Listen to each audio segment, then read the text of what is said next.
ଆଜିର ଏହି ଗୋଟା ବାଇଗଣ ଭଜା ଦେଖିଲେ ହିଁ ପାଟିରୁ ପାଣି ଆସିଯିବ। ବାହାରୁ କୁରକୁରେ ଭିତରୁ ନରମ ଆଉ ମସଲାର ସୁଗନ୍ଧରେ ଭରପୁର। ଥରେ ବନେଇଲେ ବାରମ୍ବାର ବନେଇବାକୁ ଇଚ୍ଛା ହେବ। ଚାଲନ୍ତୁ ଆରମ୍ଭ କରିବା। ତା ପାଇଁ ମୁଁ ଏମିତି ସରୁ ସରୁ 8ଟା ଲମ୍ବା ବାଇଗଣ ନେଇଛି। ବାଇଗଣରେ ମୁଁ ଭିଡ଼ିଓରେ ଯେମିତି ଦେଖାଉଛି ସେମିତି ମଝିରେ ଚିରା ଲଗାଇବା। ଗୋଟେ ମୁଠା ଭଳିଆ ରସୁଣ ନେବା ଆଉ ଗୋଟେ କଞ୍ଚା ଲଙ୍କା। ୟାକୁ ସବୁ ଆମେ ଦର ଛେଚା ଭଳିଆ କରିନେବା। ଦେଖନ୍ତୁ ଏଇଭଳିଆ ଦର ଦର ଛେଚା କରିକି କରିବେ। ଏବେ ଏଇ ରସୁଣ ଗୁଡ଼ାକ ଗୋଟେ ପ୍ଲେଟକୁ କାଢ଼ିଦେବା।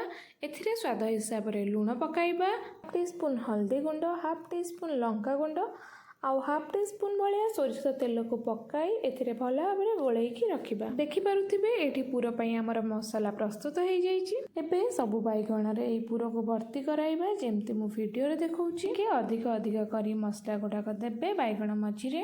ସବୁତକ ବାଇଗଣ ଆମର ପ୍ରସ୍ତୁତ ହେଇଗଲା। ଏବେ ଆମେ ଗ୍ୟାସରେ ଗୋଟେ ପ୍ୟାନ୍ ବସାଇବା।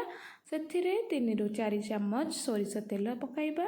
ତେଲ ଭଲରେ ଗରମ ହେଲେ ବାଇଗଣକୁ ଆମେ ଏବେ ପକାଇବା ପ୍ୟାନ୍ରେ। ମିଡ଼ିୟମ୍ ଆଞ୍ଚରେ ଆକୁ ଆମେ ଏମିତି ଚଲେଇ ବାଇଗଣ ନାଲି ହେବା ଯାଏ ଏମିତି ଭାଜିବା।